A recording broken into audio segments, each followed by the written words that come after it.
Vamos abrir a palavra do Senhor em Mateus, no capítulo 16. Mateus 16. Dando sequência, então, às nossas meditações neste livro. Capítulo 16 de Mateus. Hoje nós vamos expor e meditar nos versículos de 13 a 20. Mas antes de chegarmos neles, nós precisamos dar algumas explicações a respeito. O capítulo 15 e 14, nós já estudamos aqui, eles terminam da mesma forma. Há uma multiplicação de pães e um anúncio de curas e milagres de Jesus e uma partida de Jesus para algum outro lugar. É por isso que eu não vou expor o final, os versículos 29 a 39 do capítulo 15, porque ainda que sejam eventos diferentes, a mensagem, ela cairia na mesma coisa. Jesus ensina as mesmas coisas aqui. A repetição é necessária para que haja fixação no coração. O capítulo 16, ele começa com mais um encontro entre Jesus e os fariseus.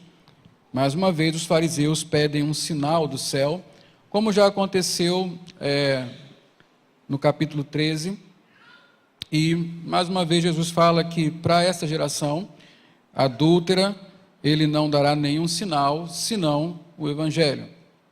Então, nós também já expusemos uma passagem semelhante a essa, que tem o mesmo sentido, traz o mesmo ensinamento para nós.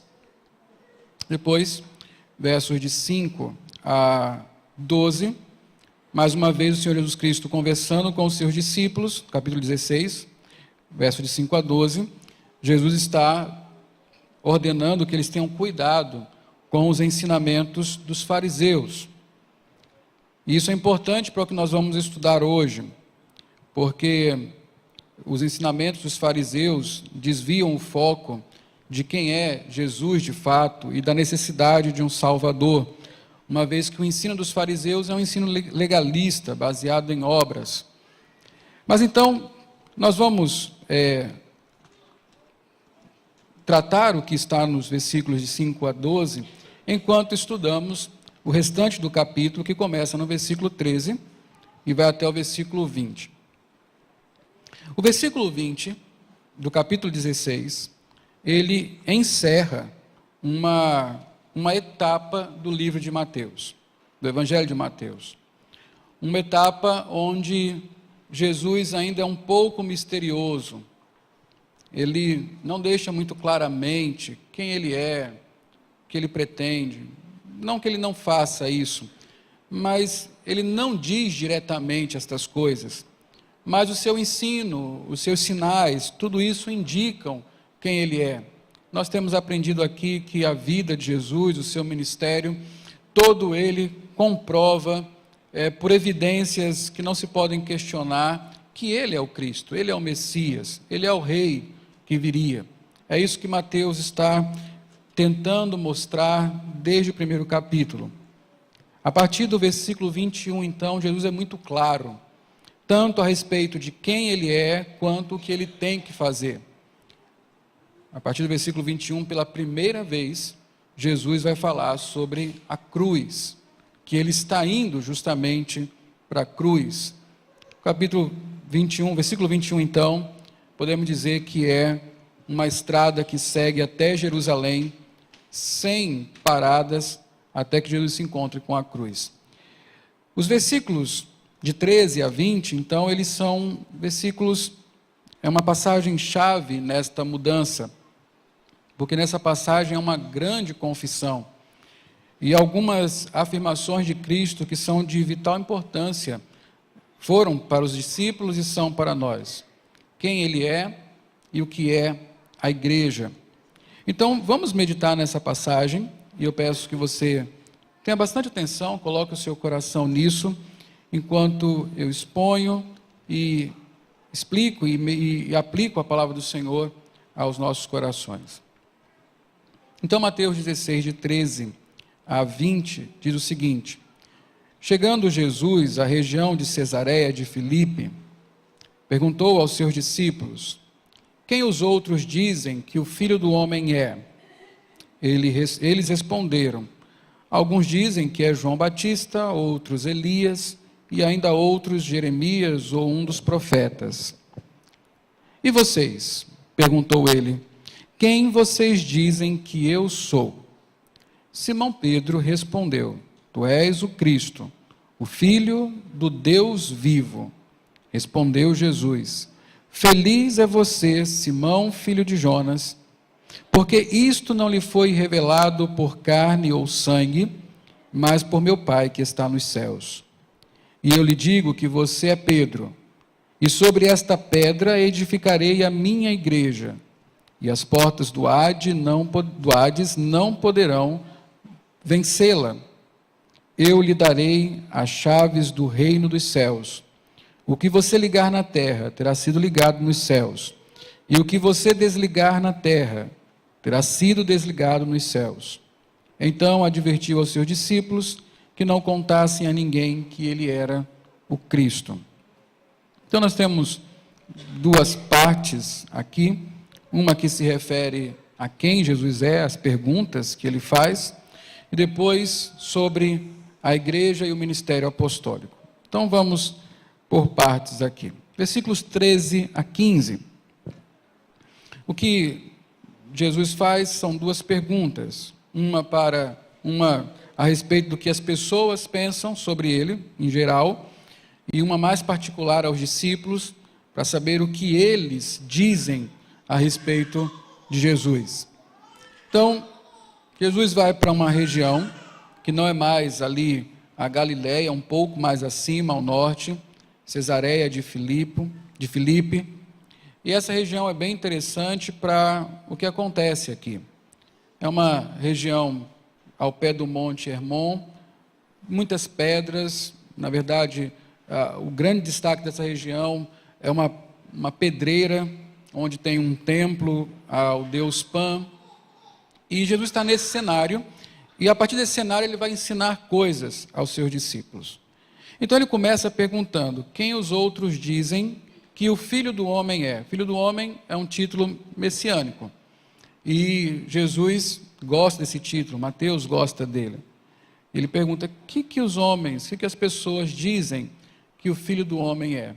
A resposta dos discípulos nos revela duas coisas. A primeira, eles associam Jesus a uma grande personalidade, um profeta do Antigo Testamento. Uns dizem Elias, Jeremias, João Batista. João Batista é um profeta do Antigo Testamento. Ele está escrito no Novo Testamento, mas a dispensação dele é o Antigo Testamento ainda, né? Ele é o último dos profetas do Antigo Testamento. Então as pessoas associam Jesus com um dos profetas. Nós vimos aqui, alguns capítulos atrás, que, por exemplo, Herodes acreditava que Jesus era a ressurreição de João. Por quê? Ora, o que Jesus fazia não era coisa de um ser humano normal. Nele operavam grandes poderes, disse Herodes. Então se concluía que algum dos profetas ressuscitou, ou aqueles que não morreram voltaram, e estão agora novamente em seu ministério, e acreditam que Jesus é um desses aí, não é? Mas também nos revela uma outra coisa, nos revela que Jesus, eles acreditavam que Jesus era uma pessoa especial, um grande profeta, mas também nos mostravam que eles não sabiam o principal, eles não conseguiam ver em Jesus o Messias, e isso é o principal. Eles conseguiam ver um profeta, mas não conseguiam ver um Salvador. Este é o grande problema aqui. Os homens, sozinhos, não podem chegar a esta conclusão fundamental para a salvação. Jesus Cristo é o Salvador. Eles podiam chegar até perto disso, mas não além de um profeta. Isso nos diz até onde podemos chegar sem a revelação. Até onde podemos chegar sozinhos. Sozinhos, o que podemos perceber de Cristo é justamente isso, deve ser uma pessoa extraordinária, em quem operam grandes milagres, um grande mestre, um profeta. Mas além disso não podemos ir, sozinhos não podemos ver além disso. Então, que conclusão nós chegamos nesse ponto? Conhecer e reconhecer Jesus como quem de fato Ele é, o Messias, não é algo natural, nem possível ao homem, apenas no uso das suas faculdades mentais e sentidos. Ainda que as evidências gritassem, dizendo que Jesus era o Messias, mesmo assim, o máximo onde eles puderam chegar foi identificar Jesus como um dos grandes profetas.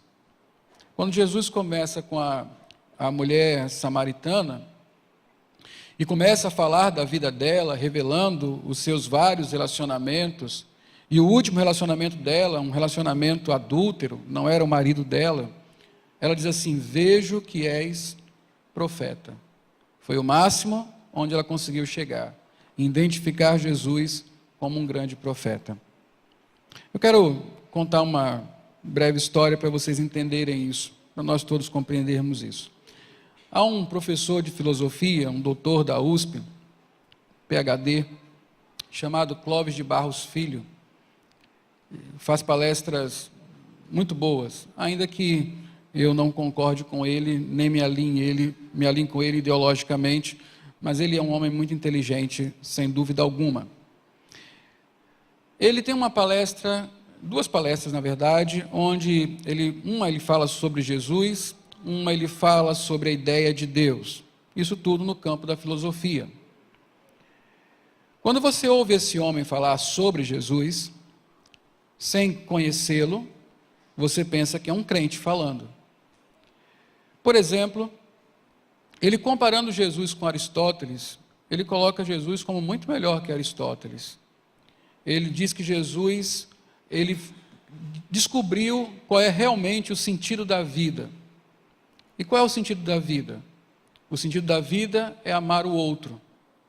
Está na Bíblia, é o que Jesus ensina. Ainda que ele não tenha direcionado para Deus, mas amar o outro, o sentido da vida é o amor. Este homem, quando fala do que Jesus ensina sobre o amor ao próximo, ele fala apaixonadamente. Ele fala de uma forma, ele está emocionado com aquilo. Ele conta exemplos na sua própria vida, como esta mensagem de Cristo transformou a sua própria percepção de vida. Ele reconhece Jesus como um grande mestre espiritual, um grande exemplo a ser seguido, maior de todos. Ainda assim, este homem é um ateu. Na palestra que ele fala sobre Deus, ele diz que nós podemos viver e precisamos viver todos os valores judaicos cristãos sem necessariamente acreditar que existe um Deus criador. Como pode um ateu saber tanto sobre Jesus? Ele sabe até certo ponto. Até onde a sua inteligência e percepção conseguem chegar. Ele não consegue ver Jesus como Deus e Salvador. Muitas vezes isso acontece conosco também. Quando nós estamos naturalmente presos a uma ideia de Cristo, que não é a ideia da revelação. Um Jesus que é um fazedor de milagres, por exemplo. Um Jesus que é apenas um grande exemplo a ser seguido. Um modelo. Geralmente nas igrejas evangélicas, Jesus é muito mais apresentado como um modelo. Nos cobram isso, olha, viva como Jesus, veja o que Jesus faria. E isso é importante, Jesus é um modelo. Mas ele não é só um modelo, nem é principalmente um modelo. Ele não é apenas um grande mestre. Na concepção do filósofo que eu falei, do Clóvis, ele é o maior de todos os filósofos. Na concepção de um sociólogo, ele é o maior de todos os sociólogos. Augusto Cury, para ele, Jesus é o maior psicólogo. Isso é só onde nós podemos chegar com a nossa mente, sem que haja uma revelação. No máximo, Jesus é um grande homem, um grande vulto, um profeta, quem sabe. Veja como, se Deus não esclarecer as coisas, nós ficamos pertinho de Cristo, mas Ele sendo para nós um total desconhecido. Mas vamos adiante. A pergunta segue, não para por aí. Agora, Jesus se dirige aos seus próprios discípulos. Ele quer saber o que os discípulos dizem a respeito dele. O que vocês dizem que eu sou? Sabe o que é interessante, irmãos? Abra sua Bíblia em Mateus 13. Volte um pouco aí, alguns capítulos. Mateus 13, 11.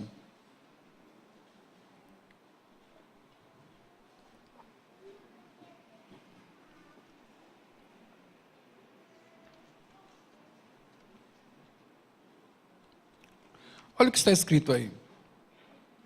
Leia comigo. Vamos ler juntos? Mateus 13, 11. Ele respondeu: a vocês foi dado conhecimento dos mistérios do reino dos céus, mas a eles não. Então aqui temos uma coisa que é muito importante. Saber quem é Jesus é de fato um dos segredos do reino dos céus. E Deus revela somente aos seus eleitos. Então, o que virá agora, a partir do versículo 16, é justamente a revelação de Deus operando na mente de Pedro, que lhe permite conhecer a Cristo como de fato Ele é, o Salvador. Então, Jesus continua, versículo 16 agora, diz assim, voltando para o versículo 16. Simão Pedro respondeu. Jesus perguntou mais uma vez: e vocês, o que dizem que eu sou? Simão Pedro respondeu: tu és o Cristo, o Filho do Deus vivo. Respondeu Jesus: feliz é você, Simão, filho de Jonas, porque isso não lhe foi revelado por carne ou sangue, mas por meu Pai que está nos céus. Então agora Jesus pede uma confissão dos discípulos. E vocês? O que vocês dizem que eu sou? Quem vocês dizem que eu sou? Aqui não é simplesmente Jesus pedindo uma percepção deles, mas ele quer uma confissão. Você sabe que a confissão no Evangelho é fundamental. Confessar Cristo como Senhor, como único Salvador. E é o que Cristo está pedindo aqui. Eu quero uma confissão de vocês. O que vocês dizem que eu sou? É bom saber que Cristo aqui não estava alheio a respeito da resposta que teria. Ele é Deus. Ele sabia que o Senhor tinha escolhido aqueles homens. E que aqueles homens, no momento certo, saberiam quem Ele era. Ainda que a resposta tenha sido só de Pedro, Pedro aqui se levanta como representante dos seus colegas apóstolos. E ele toma a frente e ele faz a confissão: tu és o Cristo, o Filho do Deus vivo. O que levou Pedro a pensar isso? Foram as evidências? Foi o estar perto de Jesus e ver tudo o que Pedro viu, ouvir tudo o que Pedro ouviu? Não, Jesus Cristo não leva para esse lado. Jesus Cristo fala que houve uma revelação. Feliz é você, Simão, filho de Jonas, porque isto não foi revelado por carne ou sangue. Ou seja, a mente natural, nós sozinhos nunca chegaremos a esta conclusão, mas por meu Pai que está nos céus.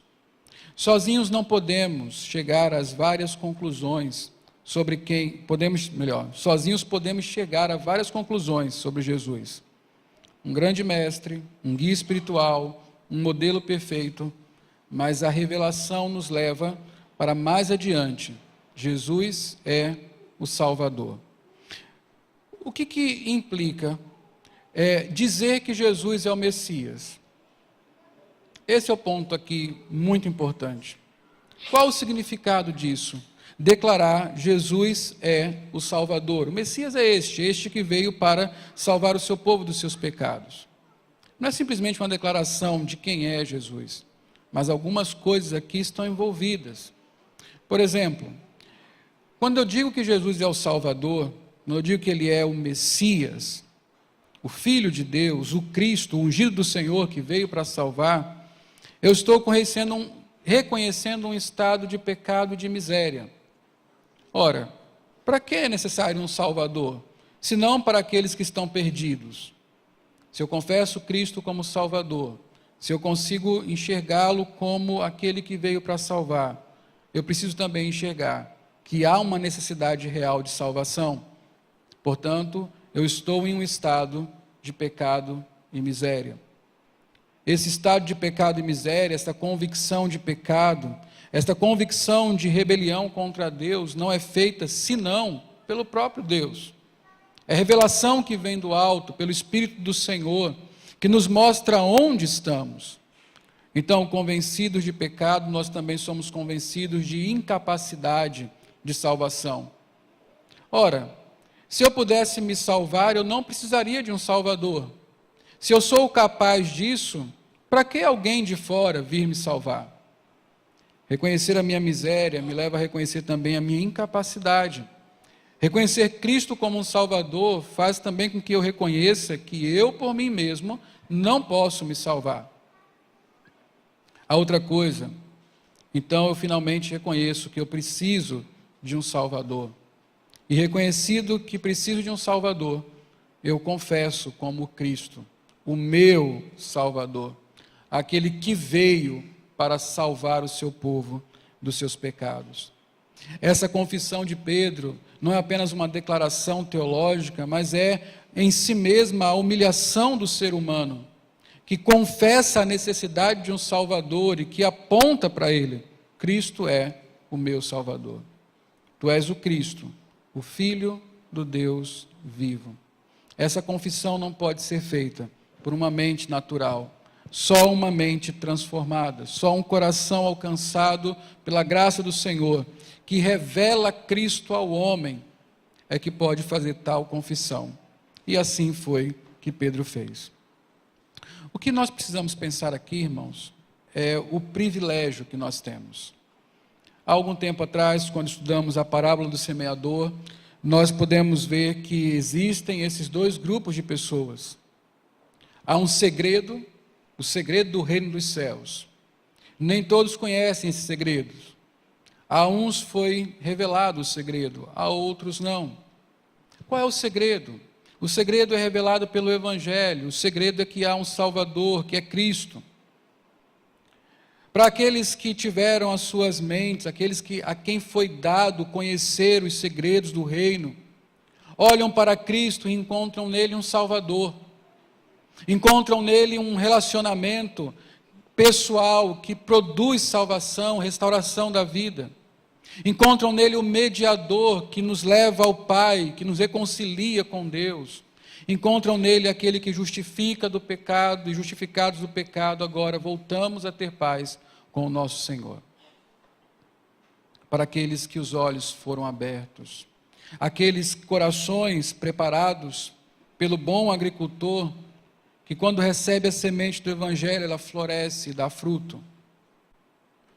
Mas há um outro grupo de pessoas, aquele grupo de pessoas que veem Cristo e o veem apenas como um personagem histórico.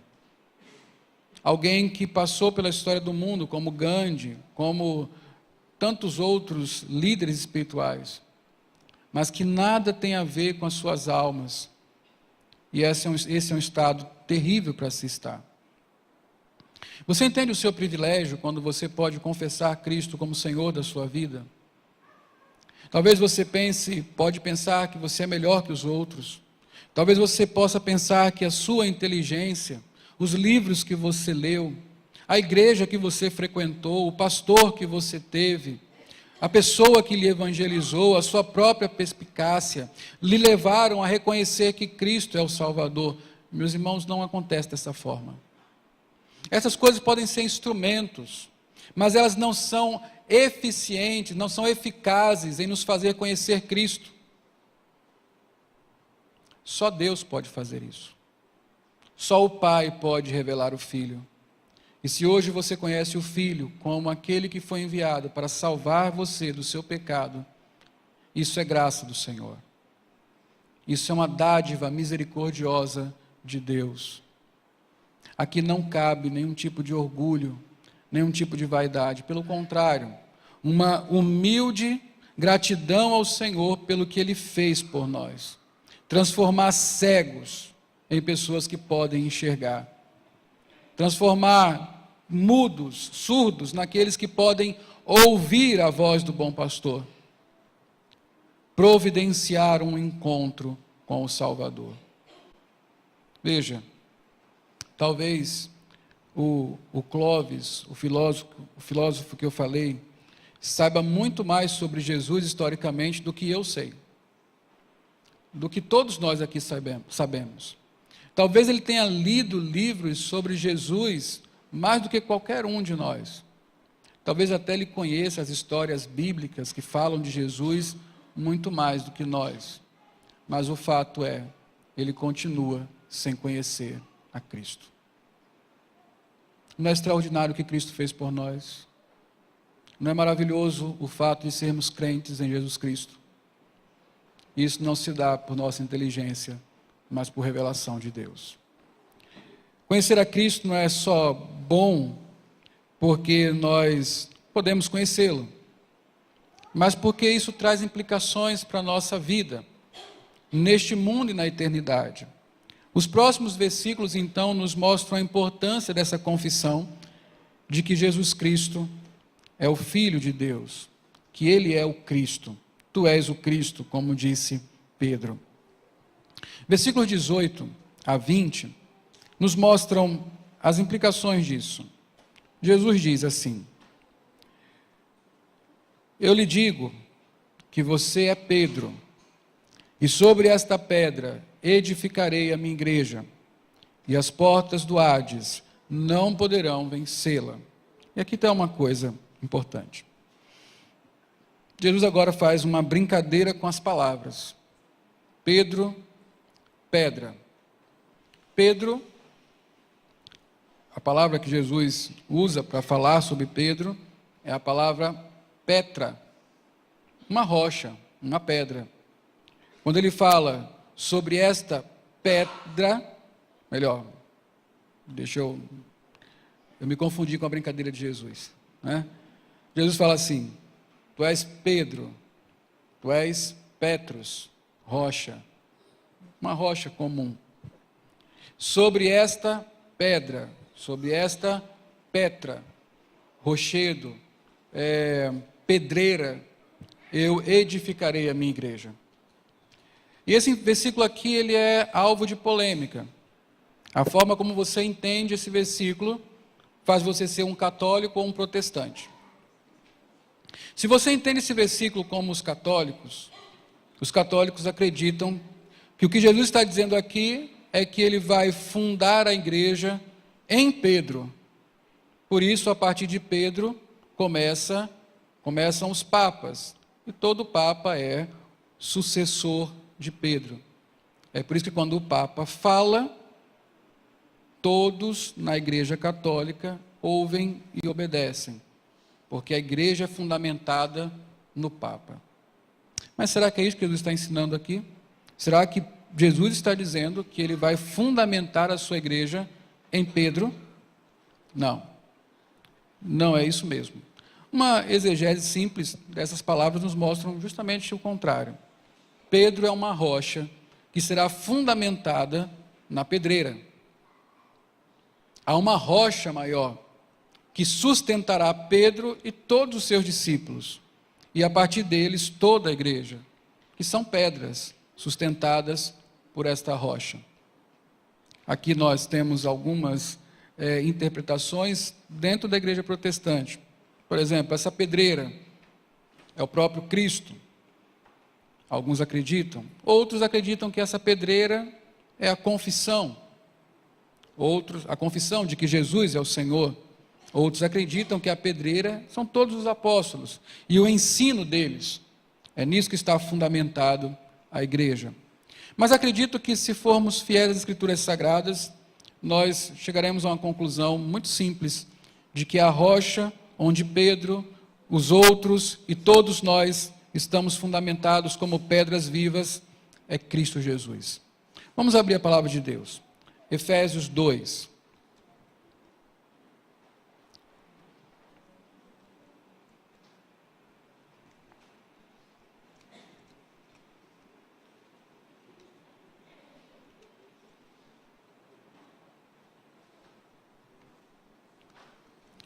Efésios no capítulo 2, versos 19 e 21, nós lemos o seguinte: portanto, vocês já não são estrangeiros, nem forasteiros, mas cidadãos dos santos, concidadãos dos santos e membros da família de Deus, edificados sobre o fundamento dos apóstolos e profetas, tendo Jesus Cristo como pedra angular. Então, Paulo nos mostra que a pedra angular da igreja não é outro senão Cristo. Sim, apóstolos e profetas formam o fundamento, mas esse mesmo fundamento tem uma pedra de sustentação, e esta pedra é Jesus. Agora, o próprio apóstolo Pedro, ele nos ensina sobre isso, e nos aponta que esta rocha é Cristo. Primeira carta de Pedro, lá no final das Escrituras,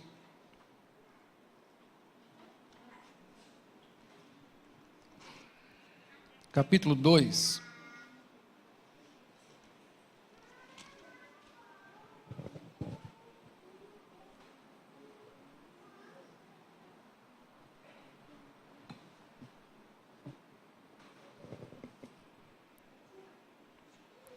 versos de 4 a 7. Observem o que Pedro fala sobre esta figura, pedras. Ele diz assim: à medida que se aproximam dele, a pedra viva, ele não fala uma pedra, dele aqui é Cristo, a pedra viva, rejeitada pelos homens, mas escolhida por Deus e preciosa para ele, vocês também estão sendo utilizados como pedras vivas na edificação de uma casa espiritual para serem sacerdócio santo, oferecendo sacrifícios espirituais aceitáveis a Deus por meio de Jesus Cristo. Pois assim é dito na Escritura: eis que ponho em Sião uma pedra angular, escolhida e preciosa, e aquele que nela confia jamais será envergonhado. Portanto, para vocês, os que creem, esta pedra é preciosa, mas para os que não creem, a pedra que os construtores rejeitaram tornou-se a pedra angular. De quem Pedro está falando quando fala da pedra principal? Jesus Cristo. Então, de forma alguma, Cristo iria fundamentar a sua igreja em Pedro ou em qualquer outro homem. O fundamento da igreja, como nós cantamos aqui, é Cristo. Ele é a rocha que nos sustenta. E aqui é interessante, irmãos, uma coisa sobre esse texto, porque Cristo, pela primeira vez, fala igreja e se refere a ela como minha igreja. Ele diz que ele irá formar uma igreja, irá fundamentar uma igreja, nele mesmo. Isso aqui é muito importante para esse tempo em que nós vivemos um levante de desigrejados. Pessoas que acreditam que a igreja é uma invenção humana. A palavra de Deus diz que não. A igreja é formada por Deus. Ele a inventou, ele a fundamentou. E é importantíssimo saber que fora da igreja não há pedras vivas. As pedras vivas são as que formam a igreja, fundamentadas em Cristo. O que nos ensina isso são os próximos versículos, 19 e 20. Voltemos lá para Mateus 16.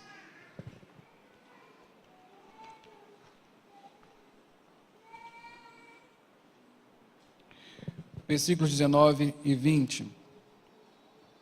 Diz assim, continuando, ele fala: eu lhe darei as chaves do reino dos céus.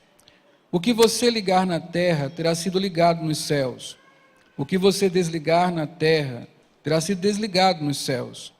Então, advertiu os seus discípulos que não contassem a ninguém que ele era o Cristo. No contexto bíblico, chaves, essas chaves que Cristo fala aqui, essa primeira figura que ele usa, se refere a ensino. Então, Jesus confiou aos apóstolos o ensino que abre e fecha o reino dos céus, para aqueles que ouvem. De que ensino Jesus está falando? Que chaves são essas? De maneira muito simples, objetiva, a chave é justamente esta confissão de quem é Cristo, o Messias. Ninguém entra na igreja sem confessar Cristo como Salvador. E ninguém que esteja na igreja e negue que Cristo é o Salvador, deve continuar nela. Este ensino é o que abre, este ensino é o que fecha as portas da igreja. Confessar Cristo como Salvador, como Messias que veio para salvar o homem do seu pecado. A igreja, então, prega o Evangelho, a igreja apostólica, ela prega o Evangelho justamente para proporcionar que homens, mulheres, convencidos do seu pecado e sobre a revelação de Deus, possam confessar Cristo, dizer que Ele é o Senhor, Ele é o Messias, Ele é o enviado de Deus. E assim a igreja recebe essas pessoas, e elas fazem parte da igreja fundamentada na rocha. A igreja, corpo de Cristo, ainda que triunfante, mas que se mostra também visível no mundo. Aqueles que negam Cristo, esses não podem fazer parte da igreja. O que nós aprendemos, irmãos, é que a igreja é um lugar exclusivo. A igreja exclui. Ela exclui os que não confessam Cristo. A igreja não é um lugar democrático, não é para todas as pessoas. A igreja é para aqueles que estão em Cristo. A igreja é um edifício, e só cabe nele as pedras que foram lavradas para ele, aquelas que podem confessar Cristo como Senhor. Ainda que nós preguemos o Evangelho para todos, e que na igreja visível encontremos todos os tipos de pessoas, na igreja de Cristo só cabem aqueles que tiveram os olhos iluminados e podem confessar Cristo como Salvador. Por isso que muitas vezes nós brincamos com coisa séria, brincamos com a igreja, e num desejo de sermos até melhores do que Deus, nós tornamos a igreja sem critério. Recebemos todos e qualquer um, sem que eles sequer confessem e demonstrem frutos de que confessam Cristo como Senhor e Salvador das suas vidas. Isso não pode acontecer. A igreja foi confiado o ensino que abre e fecha as portas do reino dos céus. Este ensino é o Evangelho, e só podem fazer parte da igreja, só podem ser fundamentados em Cristo, aqueles que confessam como Senhor. A exemplo de Pedro, dos apóstolos e de todos aqueles que um dia confessaram Cristo como o Salvador das suas vidas.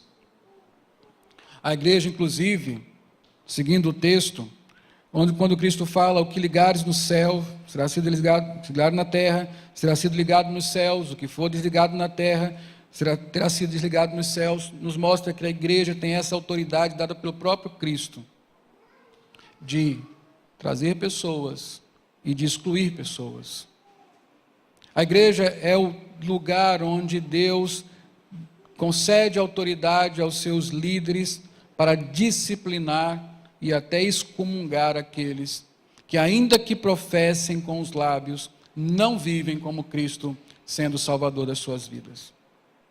A igreja liga e desliga por meio do ensino e por meio da disciplina. Foi isso que foi entregue à igreja. Foi isso que foi entregue a Pedro e depois, por sucessão, à igreja, que é fundamentada em Cristo, nos profetas e nos apóstolos, que é fundamentada na palavra do Senhor. Falávamos aqui no último domingo, quando celebramos a ceia, que a igreja é como uma grande arca, feliz daquele que está dentro da igreja, maldito aquele que está fora da igreja. A igreja é um lugar onde Deus escolheu pessoas para estarem nela, assim como escolheu a família de Noé. E uma vez que ele fechou as portas, ninguém mais pôde entrar. O nosso zelo hoje, irmãos, é de cuidar para que a igreja seja pura. Nós somos chamados para isso. Por isso, a única coisa que podemos oferecer aos que estão de fora é o Evangelho, porque o Evangelho é o caminho para dentro. E não podemos permitir que nós mesmos, aqui dentro, vivamos como os de lá de fora. Aqueles que não vivem como crentes devem ser desligados da igreja.